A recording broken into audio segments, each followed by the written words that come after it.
Hey guys, Kapper here from Kapper Outdoors, and welcome to another cool video from HomesteadHow.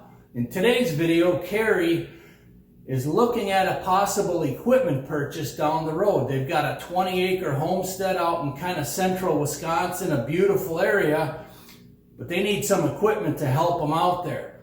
So Carrie is going to pick my brain about what ideas I might have about what equipment would best fit their farm. I mean, he needs to fix stuff like this, and maybe even this.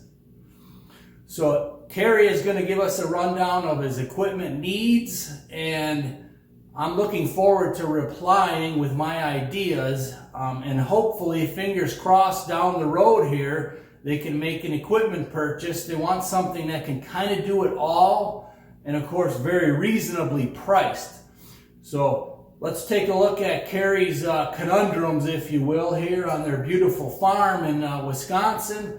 And stay tuned. I look forward to my reply to see if we can maybe get them into the right piece of equipment for their homestead. So let's take a look. Thanks. Kapper, thanks so much for the intro, and thank you for helping our homestead out in this decision. To our viewers out there, we're thinking about buying a piece of heavy equipment for our homestead. Our budget is $20,000. We're looking for something used. I know that's a lot of money, but when it comes to investing money, I'm happy to do that in some heavy equipment because unlike, say, buying a vehicle for $20,000 that you purchase and then you leave and you immediately lose that value when you leave the parking lot, some heavy equipment you can hold on to for a couple of years, sell it, and usually get back most of your money if you maintain it, keep it in good shape. So in today's video, I'm going to talk about why we need some heavy equipment. I'm going to show a couple problems we have around our homestead, and I'm hoping that you as viewers can leave some comments and ideas on what you would suggest. And then at the end of the video, Kapper's going to watch it, head on over to his channel and subscribe. He's going to do a follow-up video, and based on all of his experience with heavy equipment, he's going to give us his best suggestion on what we should get.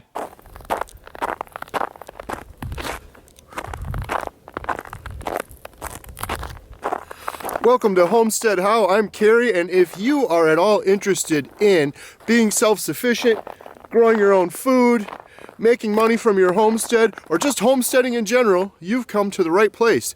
In today's episode, we got some beautiful snow coming down, and I'm doing a video getting prepared for spring, and one of the big plans we have for our homestead is to purchase some heavy equipment. Whether that's a tractor or a bobcat or something else, I'm not quite sure yet. One of my favorite channels to watch is called Kapper Outdoors, and Joe Kapper over there at Kapper Outdoors has all sorts of equipment. Every video he does is some other piece of equipment, and he's much more knowledgeable when it comes to equipment than I am. As I've said many times on our channel, I'm a rookie homesteader. Learn with us. Well, one of the biggest mistakes we made when we first got our homestead was we started going crazy. If you're getting your new homestead, here's one big piece of advice I have for you. Just slow down and make a plan. It was really exciting when we first got here. The first thing we did was built that chicken coop.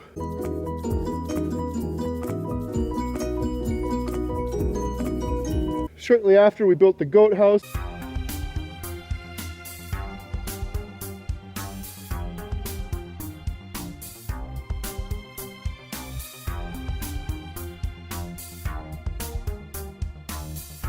And then the garden, and then the first year it was just one thing after the other. We put in our outdoor wood burner. And another thing that I did was we have this really long driveway. It's a couple thousand feet, and we need something to plow the driveway on snowy days like this. So one thing that I did was I purchased a tractor from a farmer that lived right down the road from us, and it was a tractor International Harvester. Shall we begin?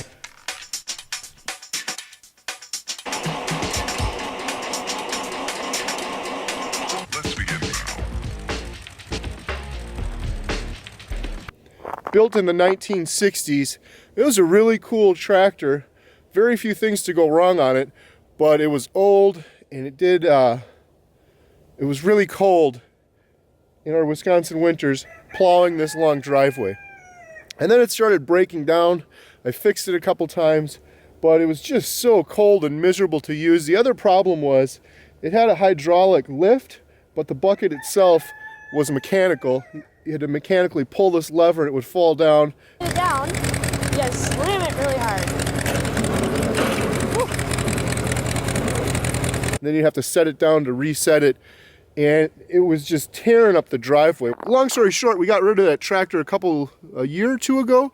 I donated it to the World War II Museum in Portage, which is an awesome museum. If anybody is from Montello or Portage or around here locally, go check out that World War II Museum in Portage. It's an awesome place. The guy that runs it's great. So we donated the tractor, and then I got that plow truck over there, and I've been using that for a couple of years now. And that's nice because it's heated, but we got that for a really good deal, and I definitely got my money's worth. But it's still running. The four-wheel drive doesn't work great, and when the snow gets really thick, it gets stuck. It gets stuck a lot.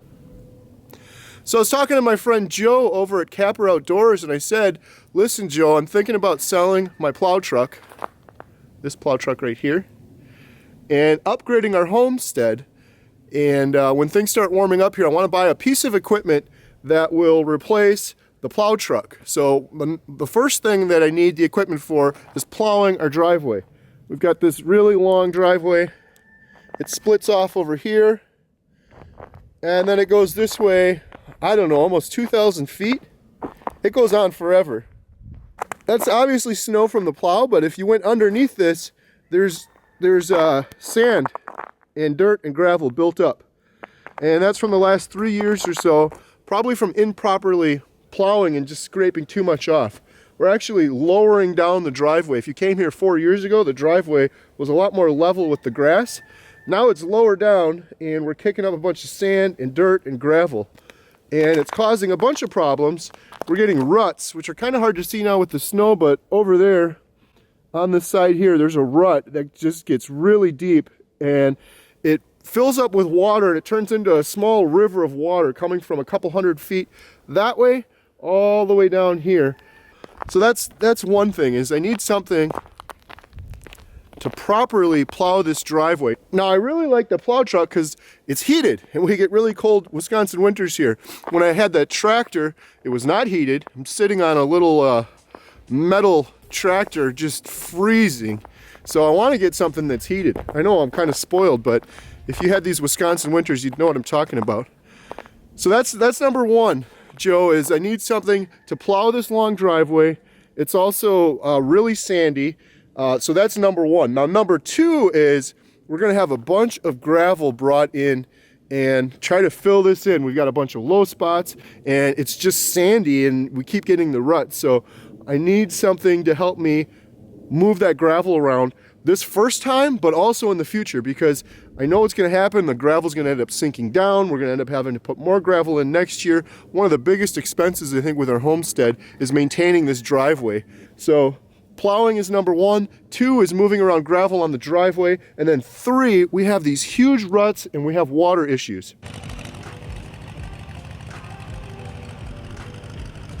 So all that water pools up right there where I was just showing you, and it gets really bad. It gets to the point where you can almost not drive through there. In fact, in the summertime, we've ended up driving around here. I really need a more permanent solution to get that water off the driveway. Okay, and then one more reason I need equipment is right here. Trees, firewood. I guess that would be the fourth reason, is I want something that I can drive out into the woods, cut down a tree, and either with a grapple or a bucket or something, whatever would be the best for that scenario, and processing a ton of firewood, that's what I want. I want to be able to pull those trees up, all the way up the driveway, to our house, to our outdoor wood burner. So that's the other reason I need some equipment, is to process firewood. All right, another reason I want to get some equipment is the previous owner of this property was in the carpet business. And when we brought our outdoor wood burner in, we had to dig some trenches for those water lines going into the house. And we found a bunch of nasty carpet that they buried underneath the driveway and underneath the ground, which is just horrible. I was able to pull some of that out when we put those lines in for the outdoor wood burner. But there's a piece over there right by the house that's sticking up out of the ground now as we've plowed over a couple times and brought the level of the driveway down. So that's another thing I want to do is this sandy / rocky driveway. I want to be able to dig down and pull some of that carpet out. So I think one of the biggest needs for this heavy equipment is maintaining our driveway, plowing our driveway, pulling the carpet out of our driveway, unfortunately, and adding stone and leveling it. So I don't know, something like a box scraper or something to get a nice level driveway and deal with all these water issues I have. All right, so Mr. Kapper over at Kapper Outdoors, what would you suggest for my scenario? You've got some awesome videos over on your channel using all sorts of different heavy equipment. I really like that Bobcat you've been using. That thing's awesome. But what would you suggest for my very particular situation?